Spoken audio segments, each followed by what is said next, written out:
नमस्कार नमस्कार नमस्कार, मेरा नाम है राजीव कुमार बजाज यानी RKB और मैं हूँ इस वक्त एडवोकेट प्रदीप नामग्याल जी के साथ। और प्रदीप जी और मैं हैं कहाँ पर?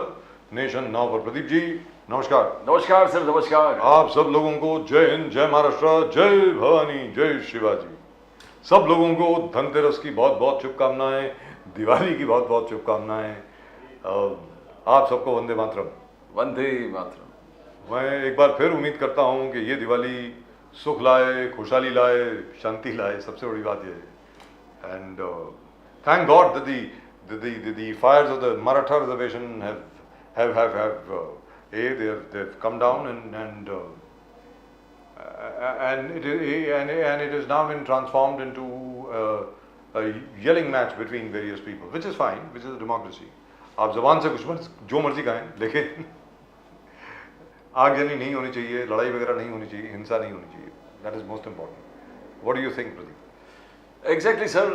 I mean, any kind of violence, any kind of aggression, any kind of hostility is not good for the state, for the country. जी दुरुस्त बात. You need to sit across the table, find out solutions, and within the democratic norms, there is always a solution. Pradeep ji, सबसे बड़ी बात यहाँ पर यह है, देखिए साहब, आपके पास प्रधानमंत्री का नाम है नरेंद्र मोदी.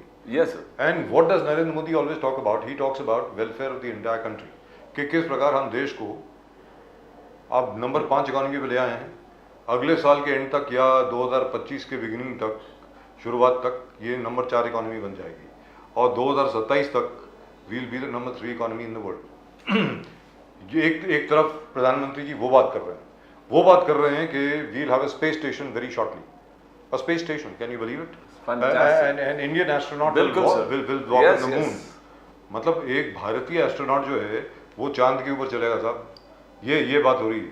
मतलब भारत को एक महाशक्ति के रूप में प्रधानमंत्री मोदी जी का एक विजन है कि भारत को ट्रांसफॉर्म किया जाए इस तरीके से, which by the way is India's rightful place. Yes. In the Committee of Nations. And on the other hand, we have people who are still in the 50s and 60s. ये तो मतलब 50 और 60 के दशक में होता था कि मेरे इस कास्ट का इतना, उस कास्ट का इतना, उस कास्ट का इतना. मतलब ये क्या है? I find this rather sad, very frankly speaking. मुझे ऐसा लगता है कि we must transform ourselves. And the other thing also is, where I also feel personally sad is that a lot of people are attacking Mr. Devendra Fadnavis for what is happening with regard to the Maratha reservation. ये लोग भूल रहे हैं कि देवेंद्र फडणवीस के कार्यकाल में बतौर मुख्यमंत्री की भूमिका में अकेले मुख्यमंत्री हैं आज तक अकेले मुख्यमंत्री हैं जिन्होंने मराठा आरक्षण दिया है. Who was actually able to table a bill in the assembly for Maratha reservation, was actually able to give Maratha reservation and won the case in the Bombay High Court. अरे जिस आदमी ने ये सब किया है आपके लिए, आप मतलब I find this terrible. He's being targeted. He's being targeted by the opposition. He's being targeted.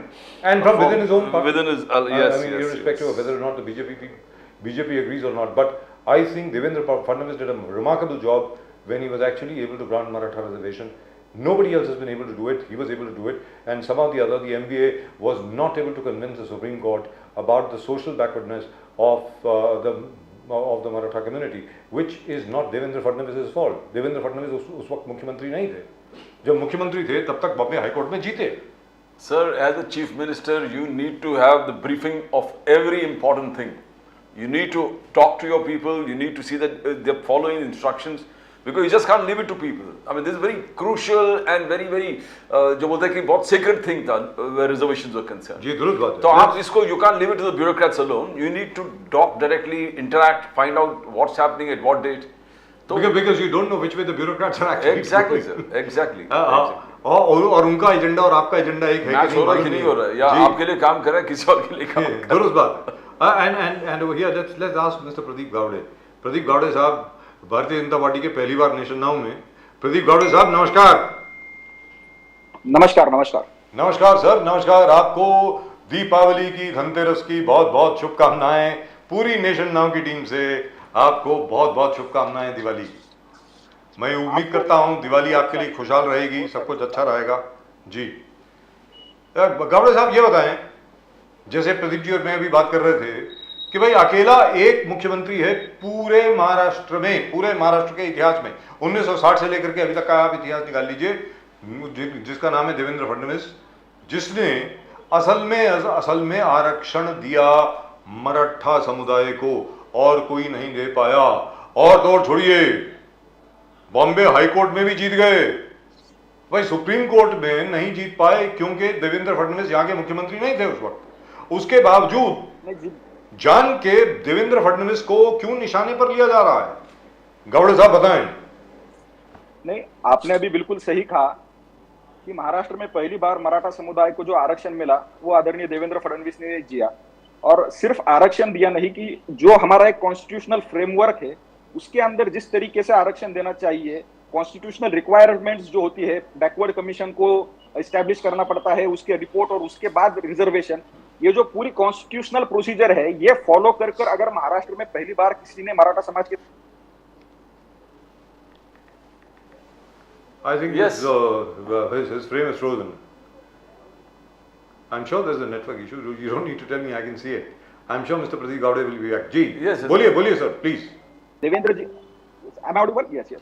Devendra ji ने पर्सनल फॉलोअप लेकर हाई कोर्ट में उस केस को, वो केस अपहेल्ड भी हुई और जी। हाई कोर्ट ने वो आरक्षण कॉन्स्टिट्यूशनल भी ठहराया। उसके बाद मैटर सुप्रीम कोर्ट में गया, और सुप्रीम कोर्ट में जब मैटर गया तो यहाँ पे उस वक्त सरकार बदल गई थी, और आप जानते होंगे कि सुप्रीम कोर्ट ने बहुत बार स्ट्रिक्चर्स पास किए कि ये जो स्टेट गवर्नमेंट है, जो एमवीए का गवर्नमेंट था यहाँ पे, उनकी ओर से लॉयर्स को पूरा ब्रीफिंग नहीं मिल रहा था, जो एक बहुत ही इसेंशियल एनेक्सचर्स थे गायकवाड़ कमीशन के साथ, वो एनेक्सचर जो मराठा समाज का जो सोशल बैकवर्डनेस है वो प्रूव करते थे, वो एनेक्सचर उस वक्त की जो एमवीए गवर्नमेंट थी उसने ट्रांसलेट करके इंग्लिश में सुप्रीम कोर्ट में प्रोड्यूस भी नहीं किया। तो उसकी वजह से ऐसी बहुत सारी खामियां, जो केस सुप्रीम कोर्ट में प्रेजेंट करना चाहिए था एमवीए गवर्नमेंट ने वो नहीं किया, उसकी वजह से वो सुप्रीम कोर्ट में आरक्षण रह नहीं पाया। आरक्षण का एक मसला है ही, उसके साथ मराठा समाज को न्याय देने के लिए देवेंद्र जी ने यहाँ पे अन्ना साहेब पाटिल जो एक यहाँ पे कॉर्पोरेशन है उसको स्ट्रेंथ किया, सारथी जैसी जो संस्था है उसको स्ट्रेंथ किया। तो जैसा आपने शुरुआत में कहा कि एक तरह से बहुत अच्छे काम छात्रों के लिए, युवाओं के लिए और मराठा समाज के लिए, जिसको जस्टिस मिलने के लिए देवेंद्र जी ने यहाँ पे किए, लेकिन एमवीए गवर्नमेंट जो बीच में आया उसकी वजह से वो आरक्षण गया। अभी भी जो मूवमेंट चल रहा है, अभी भी जो मूवमेंट आरक्षण को लेकर महाराष्ट्र में चल रहा है, उसमें भी देवेंद्र जी की, भाजपा की यहाँ पे भूमिका स्पष्ट है कि हम मराठा समाज को न्याय देना चाहते हैं, हम मराठा समाज को आरक्षण देने के पक्ष में है, लेकिन मराठा समाज को आरक्षण देते समय ओबीसी का जो आरक्षण है उसको कहीं ठेस नहीं लगनी चाहिए, ये हमारी यहाँ पे भूमिका है और उस तरीके से हम आगे बढ़ रहे हैं। तो जो अभी आरक्षण चल रहा है और आरक्षणकर्ता की जो मांग है कि उनको जो ओबीसी में ही एक कास्ट है कुणबी, उसका सर्टिफिकेट मिलना चाहिए, तो उसके बारे में भी सरकार क्लियर है कि जिनकी पुरानी जो नोटिंग्स है या फिर नोंद है उनको वो मिल जाएगा, उसके लिए कमिटी इस्टेब्लिश की गई है। और जो सुप्रीम कोर्ट का डिसीजन आया था उसके अंदर भी अगर कोई स्कोप होगा तो उसके लिए क्यूरेटिव पिटीशन फाइल की है, और अच्छी बात यह है कि वो क्यूरेटिव पिटीशन सुप्रीम कोर्ट में एडमिशन भी हुई है उसका। तो हमारी यहाँ की जो गवर्नमेंट है, देवेंद्र जी है, भाजपा है, ये कमिटेड है महाराष्ट्र में मराठा समुदाय को आरक्षण देने के लिए, लेकिन साथ में हमारा ये भी कहना है कि जो ओबीसी का रिजर्वेशन है यहाँ पे उसको कोई ठेस नहीं लगना चाहिए। आपने शुरुआत में बिल्कुल सही कहा था कि ये सब देवेंद्र जी को टारगेट किया जा रहा है, ये इसमें कोरी राजनीति है। महाराष्ट्र में या फिर देश महाराष्ट्र में भी और देश भर में भी कांग्रेस को ओबीसी के बारे में बोलने के लिए कोई नैतिक अधिकार नहीं है। आप वरिष्ठ पत्रकार हैं, आप जानते होंगे कांग्रेस तो ओबीसी का नाम ही नहीं लेना चाहिए, क्योंकि मंडल कमीशन जिसने ओबीसी को फर्स्ट टाइम जस्टिस दिया, वो मंडल कमीशन का रिपोर्ट आया था 1980 में, तब कांग्रेस का गवर्नमेंट देश में आया था। 1980 से लेकर 90 तक 10 साल तक कांग्रेस मंडल कमीशन के रिपोर्ट पर बैठी रही, उन्होंने कुछ नहीं किया, वो रिपोर्ट भी डबल नहीं किया। बाद में जब वीपी सिंह का गवर्नमेंट आया जिसको बीजेपी का समर्थन था, उस वीपी सिंह के गवर्नमेंट ने मंडल कमीशन को लागू किया, और जो कमीशन को अपॉइंट किया था वो उसमें भी जनता पार्टी में भी उस वक्त का जनसंघ सहभागी था। आप ये सब इतिहास जानते होंगे, लेकिन कांग्रेस के जो लोग हैं वो ये इतिहास जानते नहीं है। राहुल जी आज उठकर ओबीसी के बारे में बोल रहे हैं, तो वो 10 साल मंडल कमीशन की रिपोर्ट के ऊपर बैठे। आप सीनियर पत्रकार है, आप जानते होंगे 27 अगस्त 1961 का स्वर्गीय पंतप्रधान जवाहरलाल नेहरू का एक पत्र है, उसमें उन्होंने आरक्षण की जो भर्त्सना की है वो शायद किसी और ने नहीं की होगी। और यहाँ तक कि जिनको आरक्षण मिल रहा है उनको नेहरू जी ने उस पत्र में सेकंड रेट सिटीजन कहा है। तो ये कांग्रेस की सामाजिक न्याय की भूमिका है क्या? जिन लोगों ने कभी सामाजिक न्याय को माना नहीं, सामाजिक न्याय के लिए कुछ किया नहीं, वो आज प्रश्न उठा रहे।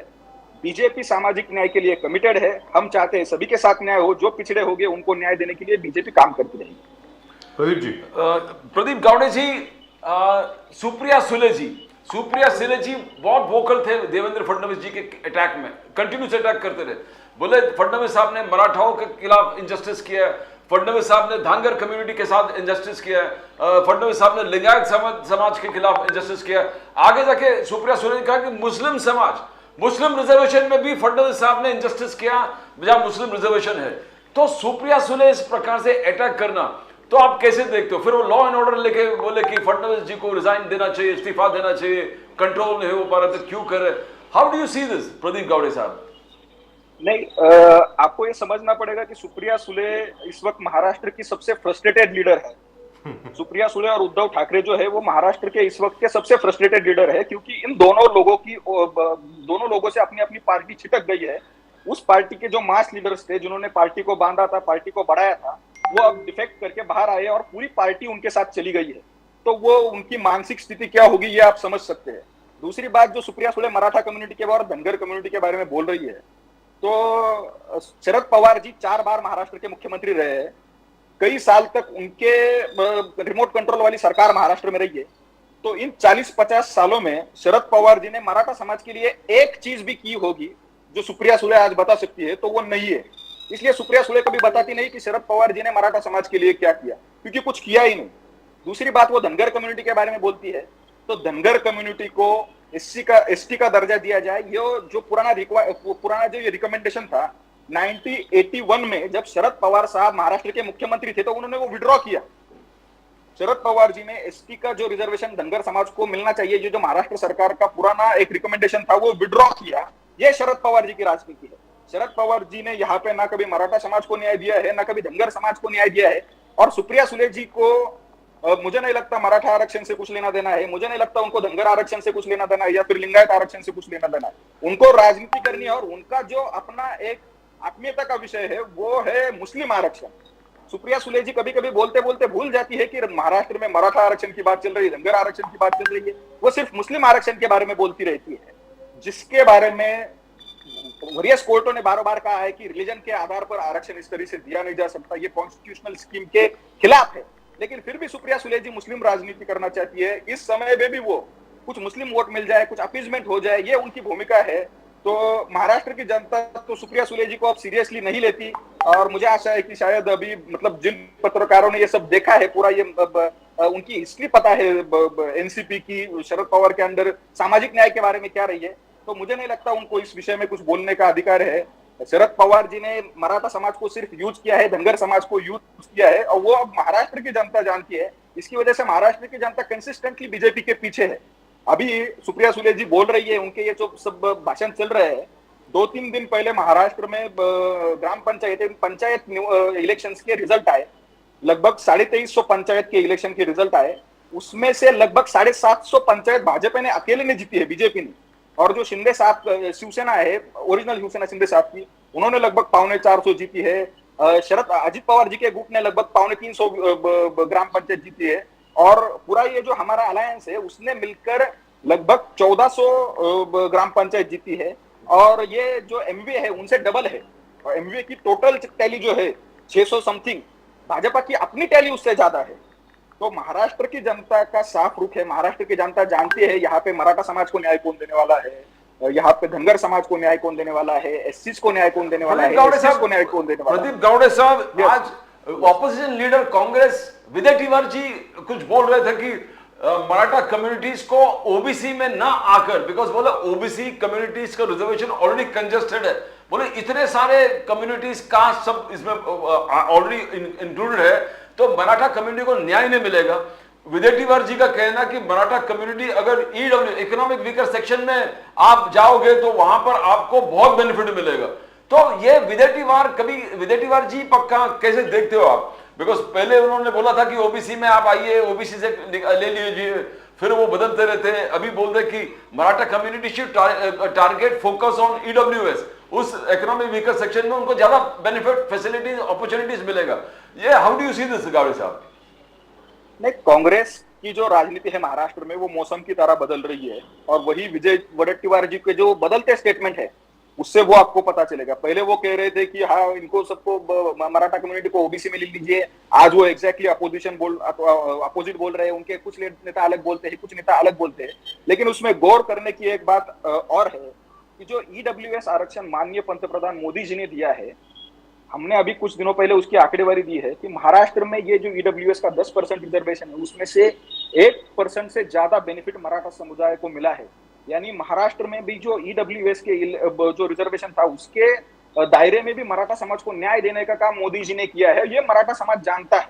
तो वो 8% रिजर्वेशन, 10 में से 8% जॉब्स मराठा कम्युनिटी को महाराष्ट्र में मिली है। बाकी ये तो बात है कि विजय वडेट्टीवार जिस तरीके की राजनीति रोज चलती रहती है उस तरीके से कुछ ना कुछ बोलते रहते हैं, लेकिन इसमें वो यहाँ पे चाहते हैं कि दो समुदाय एक दूसरे के सामने आए, जो कि महाराष्ट्र में भाजपा नहीं चाहती, आम जनता नहीं चाहती कि एक समुदाय दूसरे समुदाय के अगेंस्ट खड़ा हो। कांग्रेस लेकिन प्रदीप गौड़े साहब ये बात तो ठीक है, समुदाय के सामने खड़ा हो और कुछ अपनी राजनीतिक रोटी वो सेक सके, लेकिन वो होगा नहीं जी।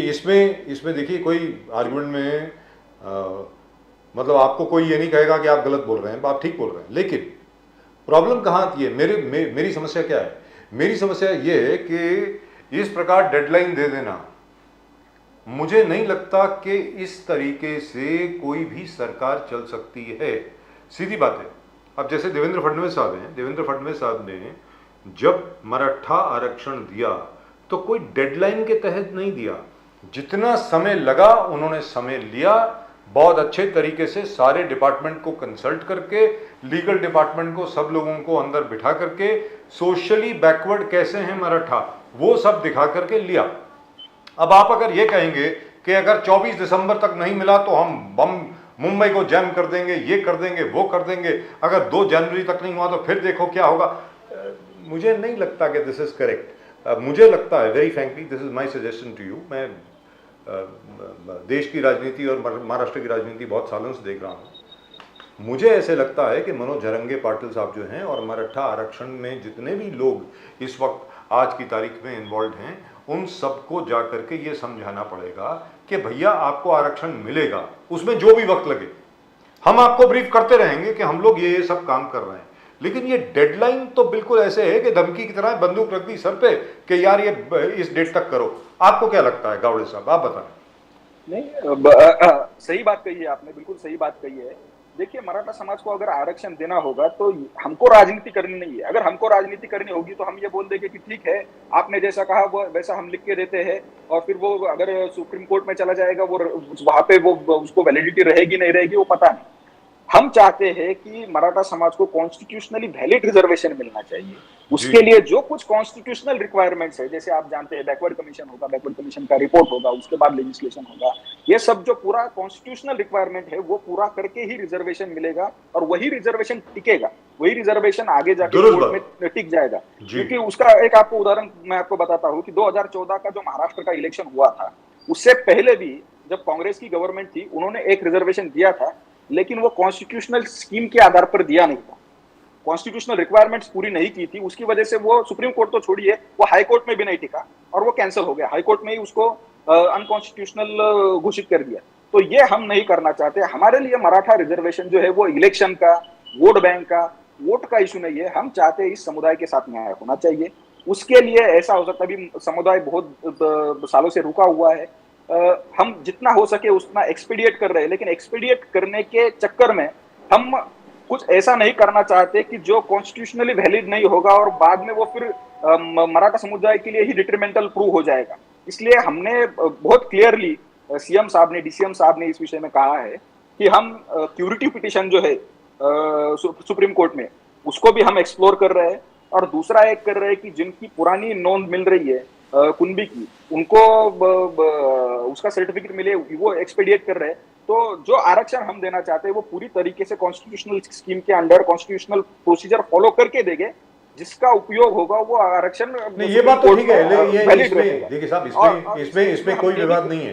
प्रदीप गावड़े साहब, इसमें कोई विवाद नहीं है, लेकिन झारंगे पाटिल साहब को समझाएगा कौन कि ये डेडलाइन देना बंद करो भाई, ये बार बार डेट देना बंद करो यार, काम हो रहा है ना। मेरा ये कहना है, देखिए साहब ऐसा है, सरकार काम कर रही है, हर एक कोई काम कर रहा है। कोई भी आज की तारीख में, जैसे पिछले दिनों राज ठाकरे जी ने कहा कि भाई कोई भी पार्टी आज की तारीख में, कोई भी राजनीतिक संगठन आज की तारीख में मराठा आरक्षण के विरोध में नहीं है, कोई नहीं है। तो कोई नहीं है तो तकलीफ क्या है, लोगों को काम करने दो। लेकिन दूसरी बात यहां पर एक और उत्पन्न होती है कि जिस प्रकार छगन भुजबल साहब ने जो कुछ भी कहा, मतलब उनको क्या हो गया है, ये कहने की जरूरत क्या पड़ गई, बताएं गावड़े साहब, क्या हो गया उनको? क्या बेचारे अपने आप को पीछे बैकग्राउंड में मतलब फील कर रहे हैं, क्या कर रहे हैं, क्या हो गया उनको? आप लोगों ने उनसे अच्छी तरह बात नहीं करी, मुझे लग रहा है वो हर्ट, मुझे लग रहा है अंदर से हर्ट हो गए, ठेस पहुंचाई आपने उनको। जी गावड़े साहब। नहीं, छगन भुजबल साहब जो है वो सीनियर नेता है और उन्होंने अपनी भूमिका कुछ रखी है, अपनी कुछ बातें रखी है। भारतीय जनता पार्टी हर उस बात से सहयोग रखेगी या फिर उससे सहमति रखेगी, ऐसी कुछ बात नहीं है। जो मुझे समझ में आया है वो भी यह कहना चाहते हैं कि आप मराठा समुदाय को अलग से रिजर्वेशन दीजिए। आज जो उन्होंने कहा कि अलग से रिजर्वेशन दीजिए और ओबीसी का जो रिजर्वेशन है उसको कोई ठेस मत पहुंचाइए। ये मुझे लगता है वो जो कह रहे हैं, उनके जो कुछ 4-5 स्टेटमेंट हो गए, उनका जो क्रक्स था वो ये है और यही सबकी भूमिका है। मतलब स्टेटेड भूमिका जो महाराष्ट्र में सभी पॉलिटिकल पार्टियों की है वो यही है कि मराठा समाज को रिजर्वेशन मिलना चाहिए, लेकिन ओबीसी के आरक्षण को, ओबीसी के रिजर्वेशन को कोई ठेस नहीं पहुंचना चाहिए। अब ये स्टेटेड भूमिका सबकी है, लेकिन कभी कभी वोट बैंक के लिए कभी कभी एक कास्ट को दूसरी कास्ट के सामने खड़ा करने का प्रयास किया जा रहा है, कभी कभी कुछ अलग स्टेटमेंट दिए जा रहे हैं। लेकिन मुझे लगता है महाराष्ट्र की जनता जो है बहुत सूझने है। आपने पिछले सवाल में पूछा था कि जरांगे पाटिल जी को कौन समझाएगा, मुझे लगता है मराठा समाज का जो युवा है वो बहुत समझदार है, वो ये चीजें जानता है और कहीं ना कहीं वो भी ये जानने लगे हैं कि ये जो कॉन्स्टिट्यूशनल पूरा रिक्वायरमेंट है, कॉन्स्टिट्यूशनल प्रोसीजर से ही जाना पड़ेगा। मराठा समाज के जो स्कॉलर्स है, जो जस्टिस रहे हैं या फिर इस विषय के जो ज्ञाता है, वो सभी यही बात अभी मीडिया में बोल रहे हैं और ये बात सभी को बता रहे हैं कि अगर हमको परमानेंट सॉल्यूशन इसमें कुछ चाहिए होगा तो इस प्रकार से ही जाना पड़ेगा, अल्टीमेटम से या फिर डेडलाइन से कुछ होगा नहीं। तो मुझे लगता है समाज भी अभी ये एक्सेप्ट करेगा। प्रदीप गावड़े साहब, बड़ी बच्चू कडू ने कहा, बच्चू कडू ने आज ही स्टेटमेंट दिया कि शरद पवार साहब के लेटर के माध्यम से ओबीसी के 52 अलग अलग सेगमेंट्स को मान्यता मिला। तो पवार साहब अगर मराठा का भी उसमें नाम लिखता था तो हो जाता था, मराठा समाज को भी न्याय मिलता था। पर बच्चू कडू जी का इस वक्त में शरद पवार जी का प्रशंसा करना या आलोचना करना हम लोग कैसे देखें, आप भी बता दो कि क्या चीज है कि आज शरद पवार जी का नाम बच्चू कडू ने इस प्रकार से कहा कि आपके लेटर के वजह से 52 जो अलग अलग सेगमेंट है ओबीसी को रिकॉग्नाइज हुआ, उनका रिजर्वेशन मिला। बिकॉज आपका नॉलेज बहुत अच्छा लग रहा है इस विषय में। नहीं, मैंने शुरुआत में ही कहा कि शरद पवार जी को अगर मराठा समाज को रिजर्वेशन वो देना चाहते थे तो बहुत पहले दे सकते थे, लेकिन 30-40 साल में उन्होंने मराठा समाज के रिजर्वेशन के बारे में एक शब्द नहीं कहा। तो ये बात जो बच्चू कडू जी ने आज कही है वो बहुत सारे लोग कह रहे हैं कि जब मंडल कमीशन को इम्प्लीमेंट किया जा रहा था तब महाराष्ट्र में जो मुख्यमंत्री थे वो शरद पवार साहब थे, तो उस वक्त उन्होंने मराठा समाज को इसमें इंक्लूड क्यों नहीं किया? और छोड़िए, एक मिनट मैं जरा याद दिला दूं अपने दर्शकों को। मंडल कमीशन जब इंप्लीमेंट हुई है 1990 में, and by the way the भारतीय Janata party was supporting the VP Singh government from outside. VP Singh government, yes. From outside. Now, अगर आप मंडल कमीशन, वो वाली मंडल कमीशन अगर आप पढ़ें जो 1980 की है रिपोर्ट, बाय द वे 1990 की नहीं है, 1990 में इंप्लीमेंट हुई है 11 साल के बाद, उसमें मराठा समुदाय को फॉरवर्ड कम्युनिटी कहा गया है। उस वक्त शरद पवार जी को as leader of the Marathas and chief minister of Maharashtra उनको ऑब्जेक्ट करना चाहिए था, ये लेना चाहिए था कि भाई ये मराठा तो बहुत बैकवर्ड है। उनके मुंह से एक शब्द नहीं निकला प्रदीप गावड़े साहब, तो ये क्या है? मतलब मेरी समझ के बाहर है ये, बताएं। नहीं, शरद पवार जी ने महाराष्ट्र में बहुत समय तक कास्ट पॉलिटिक्स किया है और इस कास्ट पॉलिटिक्स में उन्होंने कभी भी मराठा समुदाय को न्याय नहीं दिया। लेकिन आज जबकि उनकी पार्टी महाराष्ट्र में खत्म हो गई है उनकी पार्टी पूरी तरह से उनके हाथ से निकल गई है, तो अभी शरद पवार जी कुछ पॉलिटिकल स्टंट्स करते हैं और अभी कुछ ये वो दिखाना चाहते हैं कि मैं मराठा समाज के साथ हूँ और मैं आरक्षण का हितैषी हूँ। लेकिन पवार साहब का जो हिस्ट्री है वो उससे पूरा उलट है। पवार साहब ने आज महाराष्ट्र की जनता को ये बताना चाहिए कि वो जब सीएम थे 4 बार महाराष्ट्र में, तो उन्होंने मराठा समाज को रिजर्वेशन देने के लिए क्या किया, वो ये बता नहीं सकते क्योंकि उन्होंने कुछ किया नहीं। रिजर्वेशन के आगे भी मराठा समाज के सामाजिक न्याय के लिए जैसा देवेंद्र फडणवीस जी ने बहुत काम किया, वैसा कुछ काम शरद पवार जी ने कुछ किया नहीं है, उसकी वजह से वो भी नहीं बताते। लेकिन अब जबकि सत्ता हाथ से गई है, शरद पवार की मुसीबत बड़ी है, शरद पवार जी की और सुप्रिया सुले की, ना कि सत्ता उनके हाथ से गई है, पार्टी भी हाथ से गई है। तो आज की तारीख में शरद पवार जी को और उद्धव ठाकरे जी को ये जो कोई भी पॉलिटिकल इशू होगा वो उनके लिए अपने अस्तित्व का इशू है। शिवसेना की यानी अर्स्टवाइल जो शिवसेना थी, उनकी सामाजिक न्याय की भूमिका मुझे लगता है सभी वरिष्ठ पत्रकार जानते हैं। उन्होंने कभी मराठा आरक्षण का कभी कुछ ये नहीं किया। लेकिन आज उद्धव ठाकरे बोलते हैं, उद्धव ठाकरे जालना में जाके मनोज जरांगी से मिले, शरद पवार जी जाके मिले। इन दोनों पार्टियों का सामाजिक न्याय के लिए कंट्रीब्यूशन महाराष्ट्र में 0 रहा है।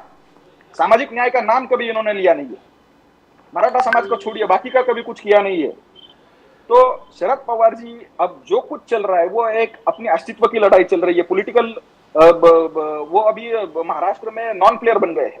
तो गावड़े साहब दिखाने के लिए ये सब चल रहा है। प्रदीप गावड़े साहब, राहुल गांधी, नेशनल पॉलिटिक्स में राहुल गांधी जी बार बार जातीय जनगणना जातीय रोज, यानी आज जितने भी मीटिंग्स वो शायद वो एमपी में ले रहे, राज्यसभा राजस्थान में ले रहे, सब जगह एक ही है, जातीय जनगणना। बोले कि मैं जब जातीय जनगणना की बात करता हूं, अब मैं बोलता हूं कि 84% ओबीसी एससी एसटी सब मिला के न्याय मिलना चाहिए, एम्पावर होना चाहिए, सोशल जस्टिस होना चाहिए। तो मोदी साहब बोलते हैं कि सबसे बड़ा सेगमेंट गरीबों का है, मैं गरीबों के लिए काम करूंगा। और आज 2 दिन पहले मोदी साहब खुद बोल रहे हैं कि मैं ओबीसी हूं, मुझे बीजेपी ने प्रधानमंत्री बना दिया, हमारा करीबन 27 कैबिनेट मिनिस्टर्स ओबीसी के हैं, 85 एमपीज जो है वो ओबीसी के हैं, 365 एमएलएज। तो बोले कि अभी मोदी साहब ये क्यों बोल रहे हो ओबीसी? तो ये कैसे, राहुल गांधी जी का ये स्टेटमेंट कैसे देखते हो आप गावड़े साहब? राहुल जी को ना ही ओबीसी को बारे में बोलने के लिए कुछ अधिकार है, ना ही पिछड़ों के बारे में बोलने का कुछ अधिकार है। और राहुल जी अभी जो जातीय जनगणना की बात कर रहे हैं, आप सभी को पता होगा 2011 का जो सेंसस हुआ वो जातीय जनगणना ही हुई थी। लेकिन 2011 से लेकर 2014 तक भारत में कांग्रेस का गवर्नमेंट था, तो फिर उन्होंने वो जातीय जनगणना जो की थी वो पब्लिक क्यों नहीं की? और उसके माध्यम से 2011 के सेंसस जो उन्होंने किया था उसके माध्यम से 11 से 14 को लेकर उन्होंने कोई सामाजिक न्याय की पहल क्यों नहीं की? ये तो लेटेस्ट उदाहरण हो गया। मैंने प्रदीप गावड़े साहब वो जरा अनफेयर है, वो आप जरा थोड़ी सी अनफेयर बात कर रहे हैं। वो 2011 का जो सेंसस था उसका जो डेटा कलेक्ट करने के लिए 2 या 3 साल लग गए, करेक्ट है। और वो पूरा कलेक्ट होकर के स्टैटिस्टिकल डिपार्टमेंट जो है उसके पास आया फरवरी मार्च में, और तब तक चुनावी प्रक्रिया शुरू हो गई थी। तो हर एक को ये लग रहा था कि जैसी नई सरकार आएगी वो उसको रिलीज करेगी। लेकिन नई सरकार ने उसमें बहुत त्रुटियां देखी। उन्होंने ये देखा कि इसमें डेटा में बहुत कुछ मिस्टेक्स हैं, तो कुछ गड़बड़ हो सकती है। तो इसकी वजह से आज तक उसके रिजल्ट्स डिक्लेयर नहीं हुए हैं। लेकिन अगले साल तो सेंसस होने वाला ही है, वो तो पार्लियामेंट में अनाउंस कर दिया है, उसमें क्या है? तो वो तो एम्पेरिकल और बायोमेट्रिक डेटा के हिसाब से होगा ही होगा, उसमें क्या है? बोलिए गावड़े साहब। कल अमित शाह जी ने भी कल ये बात स्पष्ट की है जी कि Bharatiya Janata Party by principle caste census के खिलाफ नहीं है, लेकिन हम चाहते हैं इसके ऊपर राजनीति ना हो। कांग्रेस को सडनली 70 सालों के बाद आज अगर ओबीसी याद आ रहा है, पिछड़ा याद आ रहा है, तो वो वोट के लिए है क्योंकि उनकी राजनीति खत्म हुई है। तो वो डेस्परेशन में वो कुछ पॉलिटिक्स करना चाहते हैं। तो नहीं करेंगे क्या सर? सामाजिक तो क्या नहीं करेंगे सर? क्या बात सामाजिक न्याय की बात हो, सामाजिक न्याय की बात हो, सामाजिक न्याय की बात हो। ये अभी मैंने जैसे शुरुआत में ही कहा था कि मंडल कमीशन की रिपोर्ट को, जैसे आपने अभी कहा था कि 1980 में मंडल कमीशन का रिपोर्ट आया था, उसके बाद 4 साल तक इंदिरा गांधी पीएम थी, 5 साल तक राजीव गांधी पीएम थे। तो उन्होंने मंडल कमीशन को इम्प्लीमेंट किया क्या? इम्प्लीमेंट तो छोड़िए, टेबल भी नहीं किया। सर पढ़ा ही नहीं था, मंडल कमीशन किसी का जो ने पढ़ा भी नहीं था।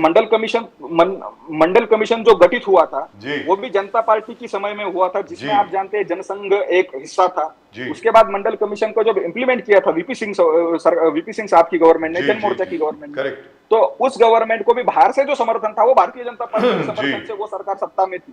तो भारतीय जनता पार्टी ने ओबीसी के बारे में, सामाजिक न्याय के बारे में सिर्फ बात नहीं की है, एक लंबी लड़ाई लड़ी है। लेकिन प्रदीप गावड़े साहब, आपको आश्चर्य क्यों होता है कि कांग्रेस ऐसी बात कर रही है? अरे भाई, सब ओबीसी आपको सपोर्ट कर रहे हैं, तो वो जो ओबीसी वोट है आपका, तोड़ने के लिए कुछ ना कुछ तो करना पड़ेगा। कि ये नहीं बोलेंगे तो क्या करेंगे? बोलना तो पड़ेगा ना प्रदीप गावड़े साहब। वो ऑपोजिशन में है, आपकी तारीफ थोड़ी करेंगे। आप भी उनकी तारीफ करनी शुरू कर दीजिए, वो फिर आपकी तारीफ करेंगे। आप उनको क्या क्या बुलाते हैं, पप्पू बुलाते हैं, पता नहीं क्या कुछ बुलाते हैं बेचारे, कभी रावण बोलते हैं, रावण कभी रावण बुलाते हैं। तो क्या वो आपका समर्थन करेंगे प्रदीप गावड़े साहब? अभी आगे क्या, चलिए ये सब बात तो हो गई।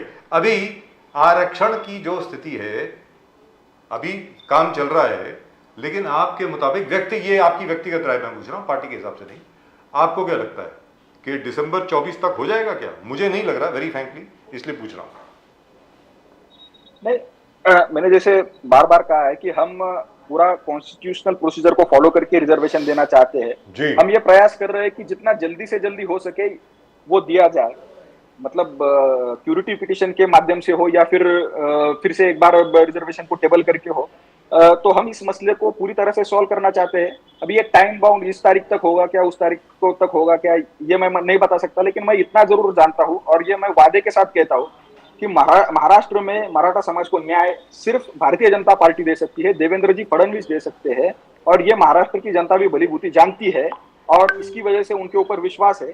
और इस विश्वास को पूरी तरीके से हमारी जो गवर्नमेंट दुरुस्त बात, I don't agree, I don't disagree sir, I don't disagree. इसीलिए मैं हर एक से ये सवाल पूछता हूँ, हमारे जितने भी नेता है, भारतीय जनता पार्टी के जितने भी नेता है, बाकी सब लोग, में हर एक से ये सवाल पूछता हूँ, अरे सीधी तरह देवेंद्र फडणवीस जी को मुख्यमंत्री क्यों नहीं बनाते? मैं आपसे जानना चाह रहा हूँ। 103 सीट आपके पास है, 103 एमएलए आपके पास है, जो 103 एमएलए वाला है उसको आपने डिप्टी सीएम बना रखा है। सीधी सादी बात है, महाराष्ट्र की जनता, भारतीय जनता पार्टी महाराष्ट्र की, जिसमें अंदर से आप भी मेरे साथ सहमत होंगे, भले ही आधिकारिक तौर पर आप ये बोल ना सकें, लेकिन आपको लगता नहीं है कि Devendra Fadnavis is the best man for the job? सबसे बढ़िया आदमी वही है, उनको बना दीजिए मुख्यमंत्री, नहीं तो ये काम नहीं होगा साहब। प्रदीप गावड़े साहब, महाराष्ट्र की हमारी जो वर्तमान सरकार है, जैसा देवेंद्र जी ने भी बार बार कहा है कि 24 तक एकनाथ जी ही मुख्यमंत्री रहेंगे और उनके ही नेतृत्व में चुनाव लड़ा जाएगा। और आज सरकार बहुत अच्छे तरीके से चल रही है, काम कर रही है। देवेंद्र जी एक सक्षम नेता है, 5 साल तक उन्होंने चीफ मिनिस्टर के रूप में जो काम किया है वो महाराष्ट्र की जनता के सामने है। उसकी वजह से उन्हें महाराष्ट्र की जनता बहुत प्यार करती है और उन्होंने प्रूव किया है। देवेंद्र जी एक एबल्ड प्रूव्ड लीडरशिप है। लेकिन आज की जो हमारी स्थिति है वो ऐसी रहेगी 24 तक एकनाथ जी के। गावड़े साहब आई वांट टू नो, ये ग्राम पंचायत जो इलेक्शन हो गया उनके अंदर रहेगी, ग्राम पंचायत में हमको समझना पड़ेगा कि हम सत्ता, ग्राम पंचायत जो इलेक्शन हो गया, क्या ये इंडिकेटर है 2024 में क्या होने वाला है? बिकॉज ग्राम पंचायत इलेक्शन से पहले सर्वेज अलग अलग बोल रहे थे कि शरद पवार साहब के नेता यहाँ पर आए, शरद पवार साहब के वोटर्स नहीं आए, उद्धव ठाकरे जी के नेता लोग यहाँ पर आए, उद्धव ठाकरे जी का 16% वोट शेयर इस तरफ नहीं जाएगा, वो बाला साहब ठाकरे जी का है, वो उद्धव जी के रहे। तो ये ग्राम पंचायत में जो त्याग और बलिदान देवेंद्र फडणवीस ने दिया, वो सक्षम तरीके से लोगों ने माना और नंबर 1 पार्टी करके बीजेपी को ग्राम पंचायत चुना। मगर कांग्रेस को जब पूछेंगे तो बोलते बी फॉर्म दिया क्या, ए बी फॉर्म दिया क्या, ये क्या? तो कैसे, is it an indicator Gawde साहब, इज इट एन इंडिकेटर 2024 में ये पूरा शिफ्ट एकदम परमानेंट शिफ्ट है, नेता भी आ गए, वोट शेयर भी आ गए? गावड़े साहब, महाराष्ट्र में भी जो अभी पंचायत के इलेक्शन हो गए उसके जो रिजल्ट्स आए वो महाराष्ट्र की जनता का मूड क्या है उसके बेस्ट इंडिकेटर है। महाराष्ट्र में पिछले कुछ दिनों में कुछ सर्वे किए गए और उसमें यह दिखाने का प्रयास किया गया कि बीजेपी पीछे है, एकनाथ जी की शिवसेना पीछे है, अजित पवार जी पीछे है। लेकिन बेस्ट जो पॉलिटिकल सिनारियो है या फिर जो ग्राउंड पे जनता का मूड है वो कल के इलेक्शन रिजल्ट्स के से प्रूव हुआ है। और इस इलेक्शन में लगभग 78% वोटिंग हुआ था, वोटिंग हाई हुआ है और उसमें भारतीय जनता पार्टी को बहुत सारा यश मिला है। आप जानते होंगे कि भारतीय जनता पार्टी को महाराष्ट्र में भी या फिर यहाँ पे भी शहरों की पार्टी कहा जाता था, अर्बन इलाकों की पार्टी कहा जाता था। बनियों की ये पार्टी कहा इलेक्शन जाता के जो था। रिजल्ट्स है, जी। ये इलेक्शन के जो रिजल्ट्स है, उससे ये साबित होता है कि ग्रामीण इलाकों में भी महाराष्ट्र की जनता में कैसी पेट भारतीय जनता पार्टी की बैठी है। उसके दो कारण है। एक जो किसान सम्मान योजना है केंद्र की, जिसमें 6,000 रुपए किसान को मिलता था, उसमें महाराष्ट्र की गवर्नमेंट ने अपने 6,000 और ऐड करके उसको किसान महासम्मान योजना किया है। अब महाराष्ट्र के किसान को 12,000 रुपए प्रति वर्ष मिलता है। तो ये एक बहुत अच्छी योजना थी। दूसरी जो ये किया हमने कि यहाँ पे 1 रुपए में हम सबको बीमा दे रहे हैं, फसल बीमा दे रहे हैं, उसका लाभ यहाँ पे जी। बहुत किसानों को हुआ। और पिछली जो गवर्नमेंट थी उसमें किसानों को बीमा नहीं मिल रहा था, किसानों को फसल बीमा नहीं मिल रहा था। इस बार रिकॉर्ड बीमा मिल रहा है लोगों को, और इसका सीधा सीधा लाभ किसानों को हो रहा है, और वो अभी वोट्स के जरिए रिफ्लेक्ट हो रहा है। और यही जनता का मूड है। ये मूड आगे जाके बढ़ेगा। महाराष्ट्र में जो लोकसभा का चुनाव होगा या फिर विधानसभा का चुनाव होगा, उसमें बहुत बड़े तरीके से महाराष्ट्र की जनता बीजेपी के पीछे रहे। प्रदीप गावड़े साहब, ये जो 1 रुपए बीमा वाली जो आपने बात करी, इसके ऊपर कभी और बात करेंगे। वक्त जरा खत्म हो गया हमारा, लेकिन आपसे बात करके बहुत अच्छा लगा। पहली बार आप यहाँ पर आए और जिस स्पष्ट और बिल्कुल क्लियर तरीके से आपने अपनी बात को रखा है, उसके लिए आपको साधुवाद। जबरदस्त, thank you so much sir. Pradeep Gawde साहब, बहुत बहुत शुक्रिया आपका। और एक दिन और भी बात करेंगे कि देवेंद्र फडणवीस जी को क्यों मुख्यमंत्री आप लोग नहीं बना रहे। सीधी बात है, क्योंकि हम लोग तो छोड़ने वाले नहीं हैं। तो प्रदीप गावड़े साहब, आपको एक बार फिर दीपावली की बहुत बहुत शुभकामनाएं, धनतेरस की बहुत बहुत शुभकामनाएं। आपके पूरे परिवारजनों को, सबको आपके घर में खुशहाली आए, प्रॉस्पेरिटी आए, खूब धन वर्षा हो। आपको नमस्कार, जय हिंद, वंदे मातरम। धन्यवाद धन्यवाद। You know, I still can't figure this out, by the way, this thing of the logic of not making Devendra Fadnavis chief minister. I mean, he's got 103 MLAs behind him. I mean, come on. Sir, It's very skewered. It's When like, before the government was formed, when Amit Shah came in Mumbai, he says, and he openly declared that something's going to happen. He says, betrayal will not be tolerated. Yeah, right. So the focus is straight clear Yeah, but it's that we over. want to create It's been over a year, and let us see what the honourable Speaker of the Assembly does. If he declares